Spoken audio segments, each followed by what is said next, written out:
でへんわこれじゃあ勝つで俺。ほんまにしゃあいいよ。へったくそわOh, so ya. おへったくそわ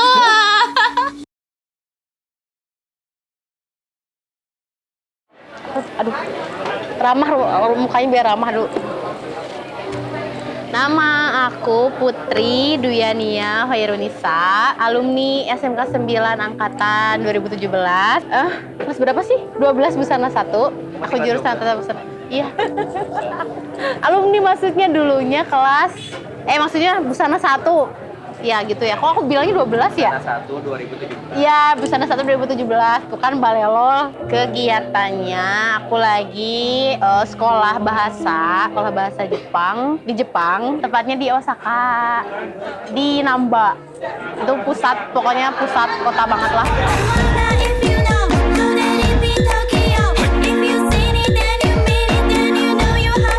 Kenapa jadi ke bahasa Jepang? Padahal aku jurusan tata busana. Kenapa ya? Nggak tahu. Karena emang ke tata busana. Karena dulu tuh belum ada pikiran kedepannya mau kayak apa gitu. Cuma diarahin sama orang tua kayak gini gitu. Malah lulus tuh pengennya tuh SMA.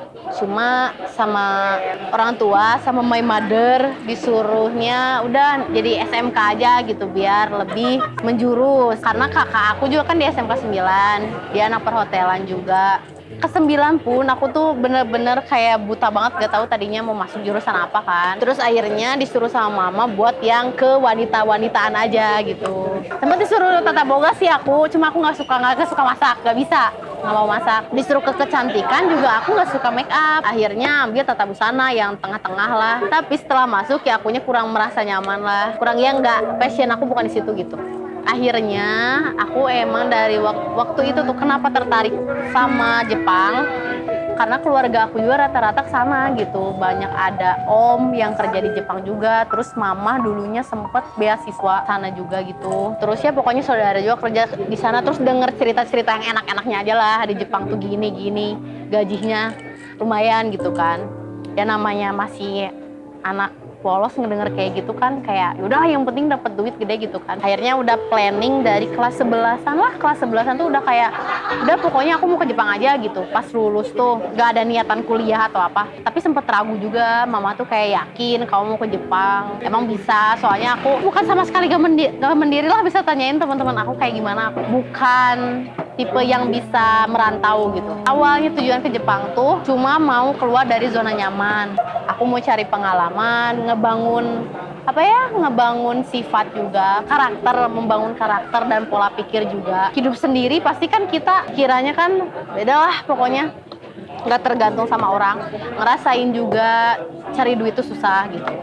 Tujuannya itu tujuan utamanya. Terus setelah lulus tuh kan sempet gabut gitu, nggak tahu mau ngapain. Sempet kayak insecure juga, kayak bisa nggak ya aku ke Jepang gitu. Sempet pikir sempet belok tuh, sempet kayak udah kuliah aja gitu, kuliah di Indonesia, ambil jurusan bahasa Jepang, baru aku ke sana. Karena aku belum siap lah gitu kan mesti siap bahasanya dulu. Terus sama mama aku diomelin kayak ngapain kamu kan udah bisa langsung ke sana, ngapain harus kuliah gitu. Akhirnya ya akunya terimain, udah akhirnya aku ikut pelatihan itulah. Tadinya tuh mau yang kontrak kerja 3 tahun kan, program magang 3 tahun. Aku ikut asrama di situ belajar bahasa Jepang.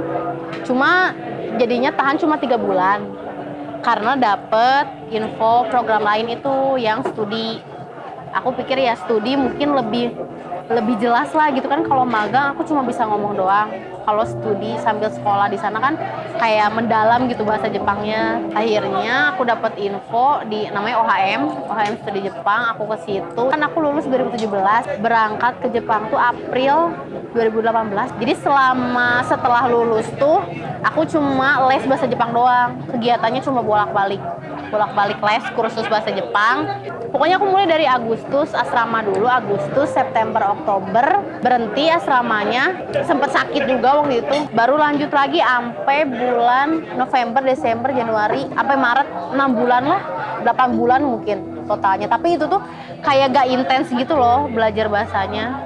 cuma pas selama di asrama doang 3 bulan, itu juga nggak tiap hari banget ya, terus sehari cuma 2 jam 3 jam kayak gitu, kursus biasa. Terus apa tuh namanya, kan harus ada izin gitu, turun aja izin dari Jepangnya, aku bisa bikin visa, dapet 2 tahun lebih buat sekolah di sana. Nggak cuma sekedar sekolah bahasa doang, jadi aku dapet izin untuk part time job, cuma boleh seminggu 28 jam maksimal kalau waktu sekolah, karena soalnya banyak banget kasus kayak yang visanya pelajar tapi malah kerja gitu loh.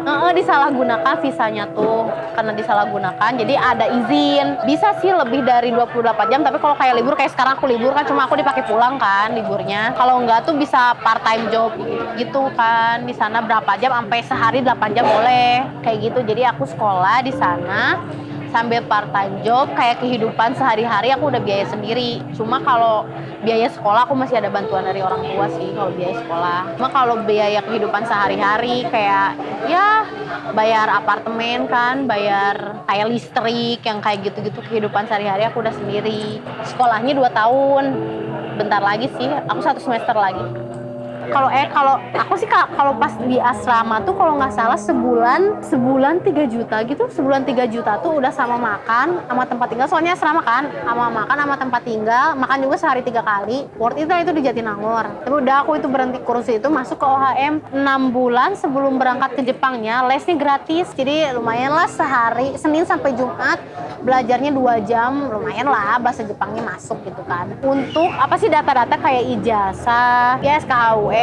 Terus oh ya mesti ada bank statement juga, jadi kayak pendapatan orang tua gitu loh. Jadi kayak sebenarnya cuma buat bukti kalau kita tuh bakal bisa bayar sekolah sih, cuma gitu doang. Untuk awalnya 3 juta udah, sama ya tek-tek mengik semuanya itu 3 juta, awalnya 3 juta doang. Kan itu sekolahnya pilih sendiri, ada yang di Osaka, ada yang di Gunma, pokoknya ada beberapa daerah Jepang itu loh. Dan biasanya kalau yang daerah terpencil kayak kampung gitu, biaya sekolahnya lebih murah. Kalau pengen yang lebih murah bisa gitu. Aku kan di kota ya, jadi lumayan lah si harganya teh gitu. Sampai 60 jutaan lah per semester ya, 60 juta. Tapi pas udah turun si OE itu, yang eligibility, itu tuh kayak surat izin dari Jepang gitu, biar bisa biar buat bikin visa, izin visa dari Jepang. Itu udah turun, sertifikatnya udah turun. Baru kita dapet apa sih kayak tagihan gitu dari sekolah, bayar dulu. Semua rincian. Iya, semua rinciannya gitu kan. Sekolah lewat transfer sih, lewat GMC kan, kode money changer, transfer. Sana itu tuh waktu aku awal sekitar ya 60-an kurang lah pokoknya. Aku tuh sama tiket pesawat, biaya apa sih namanya, deposit awal apartemen tuh semuanya sekitar 70. Itu tuh 70 tuh udah sama pesawat ya, udah sama apartemen di sana. 70 tuh sama sekolah. Itu juga aku pesawatnya karena Garuda sih, naik Garuda. Mungkin kalau pakai Air Asia juga bisa lebih murah. Sebenarnya ngatur-ngatur aja sih, bisa aja kalau bisa lebih murah gitu sekolahnya. Banyak kok yang lebih murah begitu. Plan awal tuh aku cuma pengen udahlah 2 tahun beres gitu. Cuma karena kesana aku tuh ketemu banyak orang lagi, temen baru yang ngasih masukan banyak banget, terus banyak cerita. Dan dari mereka tuh pada pelajar yang ambis banget itu loh, ambisius yang pokoknya pendidikan penting gitu. Akhirnya aku diomongin aku tinggal di sana ada sama orang Bandung juga. Dia orang Bandung juga. Aku bareng di sana. Dia tuh kayak apa tuh, senpai itu apa sih, kakak kelas lah. Senpai kan, pokoknya ngerti ya, kakak kelas, kakak tingkat gitu yang udah duluan. Dia 2 tahun apa 3 tahun duluan dari aku.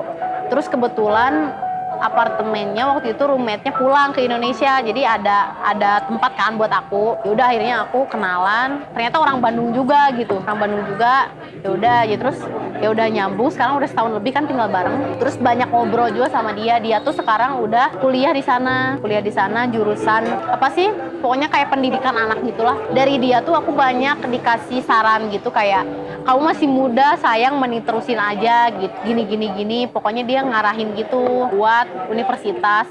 Tapi di sana tuh ada 2, ada universitas, bisa college. Jadi kayak SMK lagi, cuma 2 tahun, tapi bisa langsung kerja. Iya, kayak dapat sertifikat 2 tahun, terus langsung aja bisa kerja di sana. Soalnya negara Jepang tuh negara yang butuh banget tenaga kerja. Aku aja kan kayak part time job ya, sering banget kurang karyawan. Jadi kerjanya gila banget, parah di sana tuh. Romusa banget anjir. Pokoknya parah banget lah, gila. Jadi secapek itu pusat wisata lah. Jadi kayak serame itu gitu, tapi selalu kurang karyawannya. Nggak tahu kenapa juga. Terus kan karena part time job, jadi kita masukin jadwalnya sesuka kita gitu. Misalnya aku jadi sebulan sebelumnya tuh dikasih jadwal tanggal buat bulan depan, terus dibatasin sampai tanggal 20 mesti masukin shift gitu. Jadi enaknya gitu, gimana kita sendiri misalnya restorannya kan bukannya persiapan dulu jam 10 pagi kan sampai jam 11 malam. Aku tuh bisa cuma jam 10 pagi sampai jam 7 malam gitu, 8 jam kan, dapat istirahat sejam. Atau cuma 4 jam, minimal tuh 4 jam kan, atau cuma 4 jam, 3 jam juga bisa sih, kayak gitu. Enaknya tuh ngatur sendiri. Cuma ketika kita udah masukin shift kita nggak bisa, itu tuh ribet. Jadi mesti kayak izinnya tuh ribet banget lah pokoknya, segala macam. Terus kalau sakit tuh mesti ada surat dokternya, kayak gitu-gitu, ribet banget. Cuma emang jadinya part time job di sana tuh kita gampang masuk, gampang keluar gitu. Jadi kayak kalau misalnya bahasa Jepangnya setidaknya udah cukup gitu ya, setidaknya kita ngobrol sama orang Jepang tuh nggak bego-bego amat gitu ya, ngerti, diterima. Terus kadang kayak yang tanpa bahasa Jepang tuh kayak pabrik, apa sih dibutuhin banget gitu loh, kayak diterima aja sekalipun nih orangnya misalnya bahasa Jepangnya belum jago-jago banget gitu, diterima. Cuma ya emang kerjanya nguli banget, apalagi yang di pabrik ya. Aku aja di restoran kayak, aku tuh awal kan di Indonesia aja aku nggak ada pengalaman kerja, kayak cuma pakai anak busana apa sih gitu kan, pokoknya sama sekali nggak inilah. Terus tiba-tiba kesana kerja di restoran gitu kan, terus kayak jadi waiters, terus pakai bahasa asing. Dulu lah pokoknya aku pas pertama itu kaget banget. Terus kayak aduh, ngapain aku ke Jepang sih, ngapain kayak gitu. Tapi lama-lama terbiasa gitu. Terus emang di sana tuh menghargai banget ketika aku udah bisa kerja, terbiasa sama mereka, udah bisa kerjaannya nih, mereka tuh bener-bener ngehargain banget aku gitu, bener-bener dianggap banget. Makanya deket banget sama karyawannya gitu, nyaman lah. Walaupun kerjanya kuli parah, gajinya aku dibayarnya per jam tuh sejamnya 1.000 yen. 1.000 yen tuh sekitar 115 ribuan pokoknya segitu. Berarti kalau 1.000 yen tuh 100 ribu lebih, 120 ribu lah. Gajiannya per bulan, dihitungnya per jam. Kalau lagi biasa aja nih, kalau lagi yang ngatur sama jadwal sekolah tuh paling banyak 8 mang tuh 80 ribu yen, apa kadang sampai 80 ribu lebih lah. Itu tuh sekitar 9 jutaan. 9 juta lebih lah sebulan. Sebenarnya kalau aku bisa nabung itu bisa disisipin, cuma ya biasalah hedon. Kayak baru gajian di sana, wah ini tuh gitulah. Terus masih kan biaya sekolah juga masih dari orang tua kan. Bikin mahalnya tuh biaya hidup. Aku sekolah jam 9 pagi, misalnya sampai siang jam 1 atau jam 3 gitu pulangnya. Terus aku langsung lanjut kerja kan, jam 5 sampai jam 11 malam gitu. Itu dan capek banget kalau nggak sempet masak gitu loh, nggak sempet masak di rumah. Dan aku tinggalnya di kota, yang rumah tuh aku deket sama Sevel, deket sama yang instan gitu loh. Jadi aku uang tuh habis sama yang langsung cepat saji beli itu loh, jajan. Cuma sebenarnya kalau kayak aku dalam seminggu misalnya aku belanja nih buat sebulan, terus masak dulu malamnya gitu, ada waktu bisa. Cuma karena kayak capek, terus kayak udah nyampe rumah tuh tidur juga udah cukup gitu, kayak capek banget sempet kayak gitu kan. Susahnya tuh ngatur waktu, karena kalau pelajar kan ya mesti belajar juga kan, aku ngebagi waktu sama belajar, belum ada ujian segala macem. Terus kalau kayak di Jepang tuh kayak nggak bisa deh kalau gak liburan, karena stres ya. Kayak sebulan aja aku kerja terus, kayak itu aduh ngedrop. Ya aku kan kayak instastory-nya kayak jalan-jalan terus, padahal mah ya aku cuma ngeliatin yang senang-senangnya aja, padahal pahitnya banyak banget ya di sana. Ya seperti itu, kenapa boros gitu. Tapi sebenarnya kalau misalnya kitanya niat hemat gitu ya, emang orangnya hemat kan bisa nabung gitu, lumayan kan. Belajar sambil nabung juga, nambah-nambah buat apa gitu. Kan roommate aku pun dia biaya sekolah sendiri kok, biaya sekolah dari part time job. Terus dia karena nabung itu bisa sendiri biaya sekolahnya. Bayarnya per semester kan, bisa sendiri biaya sekolahnya. Dan menurut aku itu tuh yang hebat banget yang kayak gitu. Aku belum sanggup sih ya kayak gitu, soalnya itu kayak bener-bener sibuk. Mereka tuh waktunya kayak ya kerja, belajar. Aku aja sama roommate aku kadang ketemu tuh cuma malam doang. pas pulang jam 11 malam pulang ketemu gitu cuma ngobrol bentar terus tidur kita berdua karena paginya harus kerja lagi kayak gitu rutinitasnya gitu, makanya gak kerasa. Kayak negara Jepang tuh baik tuh ke wisatawan, mereka kan dianggap ini banget ya, bagus banget sih wisatanya, si apa sopan santunnya, kebersihannya, emang aku akuin kayak gitu ya Jepang tuh. Terus ya kerja juga bener-bener kerja gitu, kayak nggak ada istilahnya kalaupun misalnya kita pas kerja ngelakuin kesalahan, jadi si orangnya tuh bosnya tuh marahin kesalahan kita, pas istirahat tuh biasa aja. Di kayak temennya maksudnya di Indonesia kan kadang baperan ya, maksudnya iya profesional banget di sana tuh. Itu sih aku positifnya ngambilnya positif kayak gitu.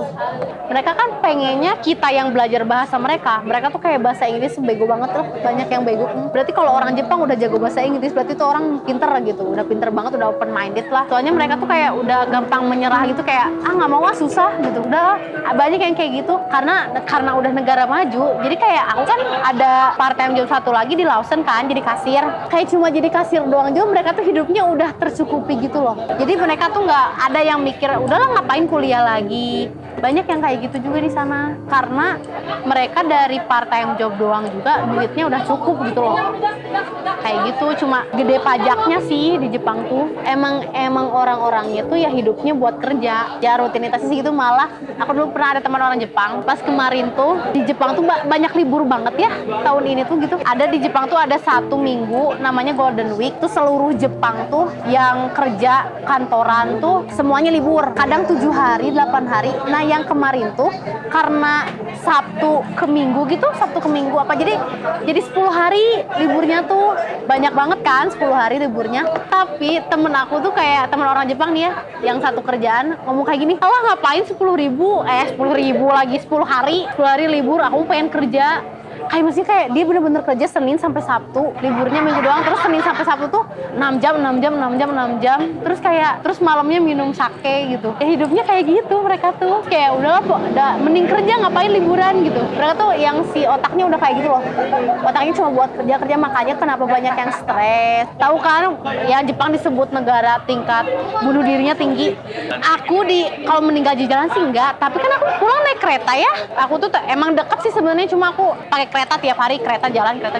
Itu tuh sering banget, kadang pas aku pulang kerja aku bingung, ini kenapa orang ramai banget, ada apa? Ternyata ada yang bunuh diri di kereta, jadinya menghambat pulang jadwal keretanya kan, jadi ngaco lah, jadi keretanya telat. Itu sering banget, aku dalam setahun di Jepang udah beberapa kali lah kayak gitu.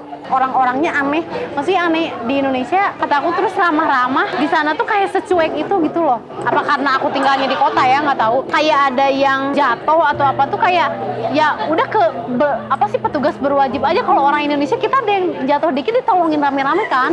Kalau di sana tuh enggak, peduliannya tuh kayak kita nggak mau ikut campur urusan orang gitu loh. Bisa ketempuhan bener-bener. Jadi orangnya kayak gitu, kayak udahlah gitu. Bahkan jadinya aku tuh kadang agak mirisnya kurang rasa empati. Jadi kayak ketika ada yang hari Senin tuh misalnya bunuh diri, semua orang tuh nggak mau telat kerja, semua orang tuh kayak egois. Jadi kayak mereka tuh bukannya, kalau kita ya sebagai orang Indonesia ada yang bunuh diri kayak anjir lah gitu, kenapa, ada apa sama orang itu kan. Maksudnya kita kayak masih simpati, kepo lah dia kenapa bisa sampai bunuh diri.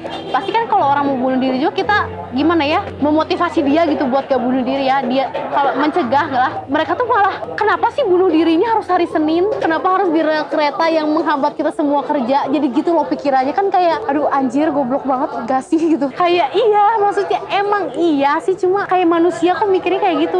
Iya, nggak ada manusiawinya menurut aku ya. Itu kayak serem banget gak sih ada orang mikir kayak gitu. Dan itu tuh kayak terang-terangan, kadang kayak di Twitter gitu mereka tuh kayak gitu, tapi mereka tuh rata-rata berani kayak gitu doang, berani di sosmed lah. Aslinya enggak gitu. Banyak banget yang kayak gitu. Aku aja pernah nih ya Allah, ini ada kejadian yang bener-bener bikin aku kesel banget sama orang Jepang. Waktu itu di Jepang tuh kan suka ada taifu tapi tuh angin topan. Kalau di Jepang kan mau ada angin topan udah ada peringatan gitu kan, jadi rata-rata tuh toko tuh pada tutup, harusnya kan toko tuh pada tutup. Sekolah aku aja libur, tapi aku tuh udah tanggung masukin shift waktu itu jam 2 siang sampai jam 6 sore doang, sampai maghrib dipaksa masuk. Padahal itu tuh lagi angin topan loh, di luar hujan gede banget. Dan aku kan keretanya yang di stasiun dekat rumah tuh di atas ya, tapi ada yang apa sih Chikatetsu tuh apa sih subway? Subway itu adalah jalan sedikit gitu. Kalau subway itu ketika angin topan tuh subway tetap jalan kan kereta, cuma yang di atas enggak pada berhenti semua. Terus aku dipaksa masuk, terus temen aku yang minta libur gak dikasih libur sama bosnya, kayak bangsat banget gitu. Sumpah, aku kayak itu aku keluar maksain masuk pakai payung jalan buat ke subway, dan itu di jalan nggak ada orang. Aku menghadapi angin topan beliung, astagfirullahaladzim. Nyampe sana baju basah kuyup semua. Terus kayak pas nyampe sana kayak yaudah ini tokonya tutup dulu bentar. Anjir, kirain aku tuh mau dipulangin. Enggak, aku disuruh diem. Kan itu kushikatsu tuh kayak sate gitu ya, terus aku disuruh nusuk-nusukin aja. Anjir, pengen banget pengen nusuk banget orangnya, kesel banget. Terus bosnya pulang, kesel gak sih? Kalau di Jepang tuh pawahara tuh power harassment gitu loh. Jadi kita dipaksakan buat bekerja gitu, padahal aku cuma part time job gitu. Aku bukan karyawan tetap, tapi dipaksain. Aku di situ kesel banget sampai akhirnya udah pengen keluar kan. Aku sekarang udah keluar tuh dari situ. Di restoran itu kayak benci banget aku di situ sama bosnya. Cuma karena itu tuh kerjaan, tapi kayak di luar itu bosnya baik gitu. Jadinya tuh serba salah nggak sih ke kitanya? Pas aku lagi di sekolah tuh, guru aku kan kita suka bikin kayak soal cerita gitu, kayak cerita cerpen gitulah. Gimana pengalaman kalian di Jepang, ada gak pengalaman jelek yang pernah kalian alami? Itu aku langsung ngomong, ya langsung ke sensei aku, ke guru aku langsung, ya sensei aku pernah kayak gini. Kenapa bisa kayak gitu? Harusnya kamu ngomong, itu tuh bisa dilaporin, katanya kayak gitu. Parah sih itu. Cuma aku ya udahlah, ikhlas aja, udah lewat kan. Ternyata kayak gitu. Banyak yang memaksakan kerjaan gitu loh. Karena mereka tuh pokoknya prinsip orang, aku pernah dengar dari guru bahasa Jepang aku, prinsip orang Jepang tuh ya hidup, belajar, sekolah, terus kerja, bayar pajak, udah kayak gitu. Dan aku ngerasanya kayak gitu, gak senyaman itu kok di sana. Banyak gak enaknya juga. Mending di sini bisa ngojek apa kan, aku di sana harus jalan-jalan sendiri, capek banget. Sempet ada temen yang dia tuh, aku kan nanya, dia tuh kayak ya memuji aku dan teman-teman aku sebagai pelajar asing yang di sana gitu kan. Kayak kalian hebat, bisa keluar, bisa datang ke Jepang gitu jauh dari keluarga, bla bla bla. Kata aku, yalah nggak apa-apa pengalaman, kata aku, mumpung masih muda, kata aku gitu. Terus dia tuh beda dikit itu umurnya. Kalau aku mah nggak mau, aku aja, dia bener-bener orang Osaka kan, orang Osaka. Aku mah kayak ke Fukuoka, ke Jepang bagian bawah, ke Fukuoka aja takut, katanya gitu kan. Takut, aku bilang, lah kenapa takut, itu kan masih di Jepang ya, kata aku gitu. Kenapa emang nggak mau?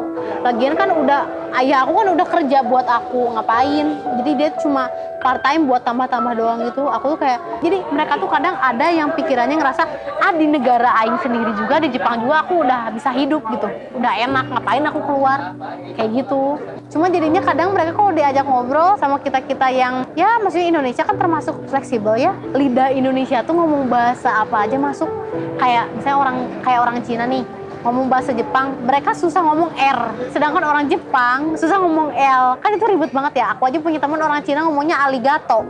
Aku aja putri kan jadi putori ya di sana. Panggilnya putoli kan gitu kan. Terus arigato jadi aligato. Aku kan ngakak. Dan ada guru bahasa Jepang aku juga yang mengakui kalau orang Indonesia tuh rata-rata ngomongnya lancar. Cuma emang lemah dibaca kanji gitu. Kita kan boro-boro ya ada yang kayak begituan. Aksara Sunda gilir kan. Aku juga nggak ngerti ngapain aing belajar kanji, ya Allah puyeng. Mereka kan kalau alfabet mereka nggak bisa baca, tahu. Jadi kayak ABCD tahu, cuma jadinya kayak bahasa Inggris yang A, B, C, D. Terus di ejanya tuh kayak misalnya nih aku kayak McD aja, McDonald's tuh di sana jadi Makudo Naruto. Terus Starbucks tuh jadi Sutabakusu. Kesel. Kayak bego banget sih, bego banget, kesel. Kayak Baskin Robin, mereka ini bener-bener ngaco. Baskin Robin tuh jadi Satiwang. Apa coba Satiwang? Baskin Robin kan lambangnya 31, tertiwan, jadi Satiwang anjing. Aku kayak goblok. Gitu kayak apa sih bahasa Jepang tuh gak jelas. Jadi kesannya tuh membego-begoin diri, tapi emang mereka tuh gak bisa baca gitu loh. Jadi kayak dia ngomong thank you aja, thank you tuh jadi thank you.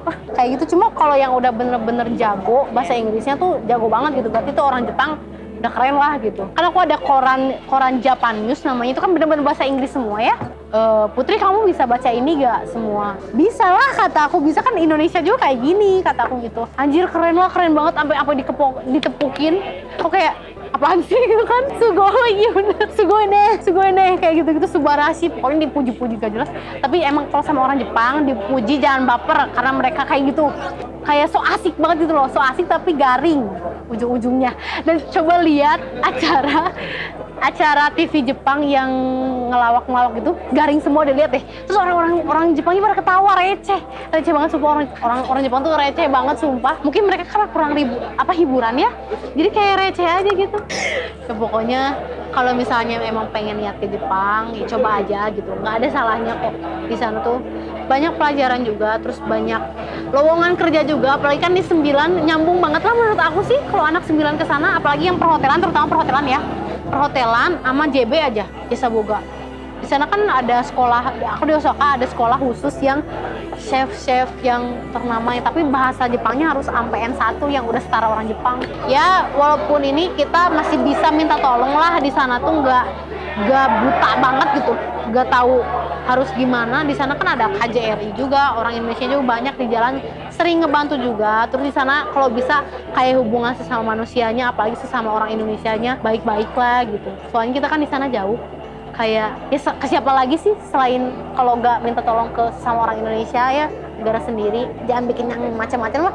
Walaupun di sana banyak banget masalah, yang ada yang kabur lah, ada yang minjem duit kebalik lah, ada yang berantem sama orang Jepang. Iya, banyak yang kayak gitu yang jadinya membuat nama Indonesia jelek gitu. Jangan sampai lah, tetap nama bangsa sendiri gitu, nama Indonesia dijaga gitu di sana. Sekarang tuh Indonesia lagi bagus sih, dipandang bagus. Kalau pelajar kayak aku nih absen mesti bagus, jangan bolos-bolos. Soalnya kalau udah bolos kan langsung bisa dipulangin. Kalau absennya udah kurang kan 100% nih misalnya absen sampai kurang udah 60% lah gitu tuh udah bahaya banget. Soalnya masalahnya kalau udah bahaya kayak gitu gak bisa nerusin visa, gak bisa balik lagi ke Jepang kan, sedih kan. Siapa tahu mau liburan aja jadinya susah, tanggung jawabnya besar. Jadi pikir-pikirlah kalau bener-bener cuma kalau buat pengen cari pengalaman, terus emang anaknya survive gitu, pengen survive, cocok sih kata aku Jepang tuh. Ya masih Asia gitu, gak jauh-jauh amat, biayanya juga nggak mahal banget kayak ke negara Amerika lah atau apalah, kayak Eropa. Jerman juga mahal kan, akhir ini pada banyak yang ke Jerman kan. Jerman juga termasuk mahal sih kayaknya. Walaupun aku juga masih kurang banget. Aku cuma ngedengar pengalaman dari orang di sana yang survive sampai bertahun-tahun gitu. Dengernya kayak sugoi banget gitu loh. Sugoi. Bener asli. Seriusan kayak gitu. Aku belum apa-apa sih segini mah kayak aduh apa sih gitu. Masih kayak gitu. Manusia tidak pernah puas.